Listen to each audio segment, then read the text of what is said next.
Hello, my name is Jean-Jacques Nantel. Federalists often tell me that I'm complaining about crimes that have been committed 260 years ago. No. That's not what I do. I complain about what has been happening for 260 years and what will keep happening in the future if Quebec remains in Canada.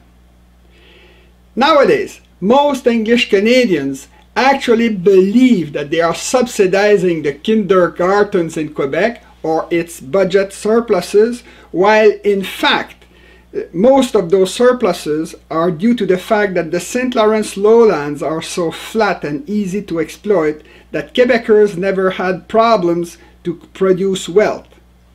Anyway, when we talk about the economy, the most important element in the relation between Quebec and English Canada is the fact that the St. Lawrence Valley is by far the cheapest link between two international bodies of water, namely the Atlantic Ocean and the Great Lakes.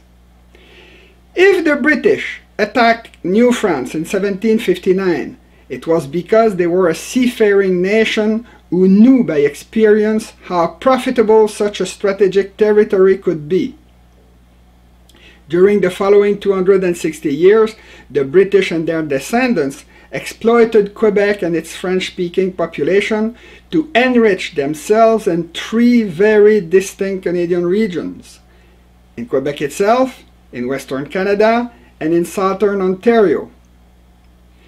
In the third video of this series, I showed that even in the 21st century, the few descendants of the British who live in Quebec are still diverting a disproportional part of the provincial taxes paid by all Quebecers.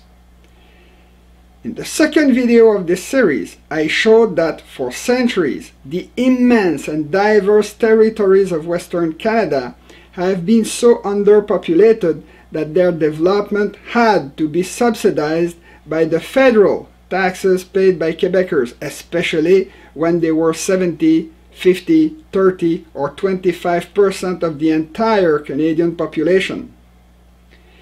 In this video, I will show you that a large part of the abnormal wealth of Southern Ontario also came from Quebec.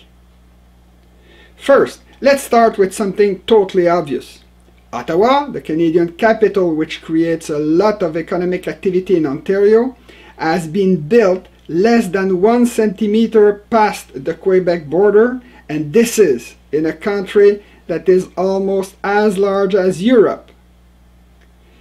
Now, let's talk about the spectacular geopolitical exception we call Toronto, which is also located in Southern Ontario.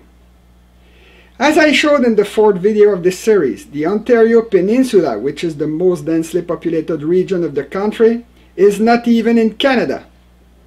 Moreover, its economy has become a part of the American economy of the Great Lakes decades ago.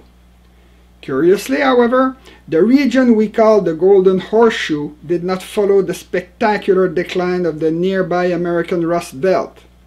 Quite the opposite. Toronto has remained a prosperous and vibrant industrial city with the CN Tower, the Blue Jays Stadium, and a growing city center. And it receives more than 80,000 immigrants every year. Toronto is also a geopolitical exception on the planet. Normally in the world, a landlocked region tends to be less developed, less prosperous, and less populated than the neighboring regions that are located near an ocean. This is true for Mongolia, Laos, Nepal, Niger, or Bolivia.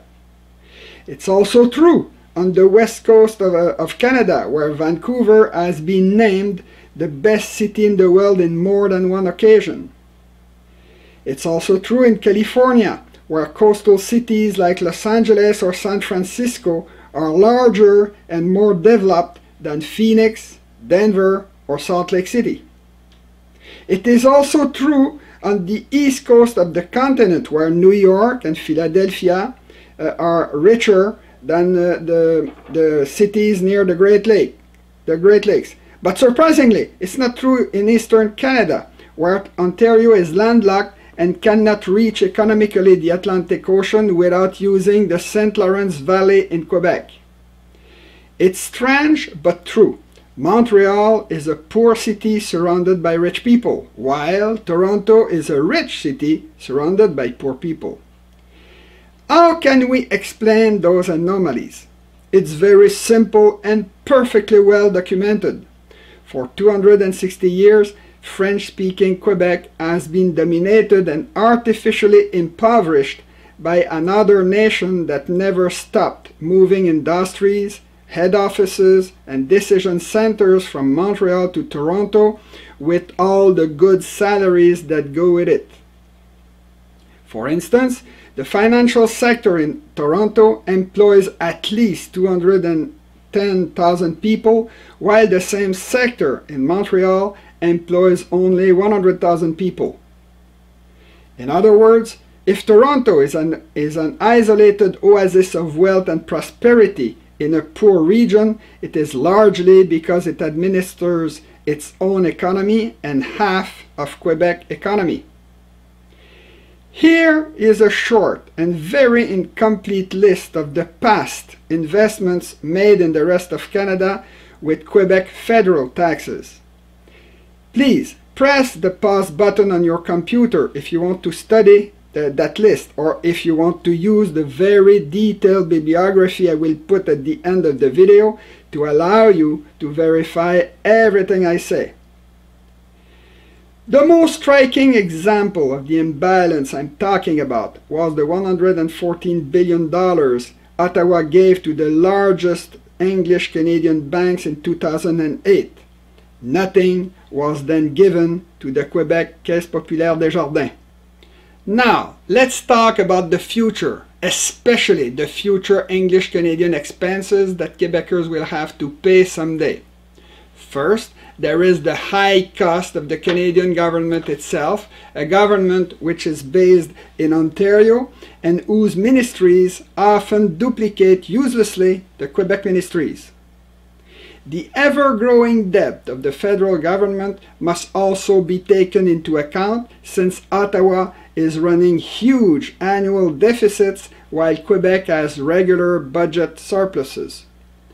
There are also the massive subsidies the three northern territories of Canada will keep receiving from Ottawa, probably for centuries. Quebecers never go and never went there. On top of it, there are all the future investments the federal government has already approved to develop the rest of Canada with Quebec federal taxes. Sometimes the diversion of Quebec federal taxes to develop English Canada is unbelievably blatant. For instance, even if the federal government never subsidized any hydroelectric project in Quebec, it nevertheless gave a bank guarantee of $9.3 billion for the bankrupt Muskrat Falls project in Labrador, a project that has been specifically designed to bypass Quebec. Another example is the federal 2018 purchase of the $4.5 billion Trans Mountain pipeline in British Columbia against the will of Quebec taxpayers. There are also the long-term $33 billion maritime contracts that Ottawa awarded to Nova Scotia and British Columbia in 2011. Since Quebec received nothing of those contracts, many Quebecers believe that something similar will happen with the $13.8 billion Ottawa wants to spend annually to upgrade its military equipment until 2027. The 2002 Federal Infrastructure Program also didn't bring as much money in Quebec than elsewhere in Canada. And let's not forget the 19 Canadian nuclear reactors that will need to be decontaminated at a very high cost in the future, or the need to clean the gigantic environmental mess created by the modern tar sands exploitation in the prairies. As usual, many English Canadians will say that the federal equalization payments made to Quebec are so generous that they compensate for all that. They just don't realize that an independent Quebec will easily and very profitably replace those payments by doing what all the other strategic countries of the world are doing, which is by imposing transit fees for all the vehicles passing through its territory. In this series of videos, I showed that Quebec has been bleeding cash for 260 years to develop the rest of Canada, and that it will keep bleeding cash in the future for the same purpose.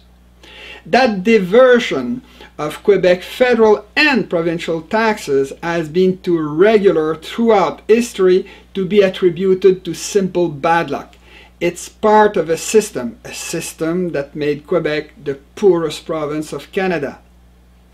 As usual, you can verify every single statement I made in this video by using the very detailed bibliography that will appear on the screen in the coming seconds. Please feel free to share this video on the internet. See you next time.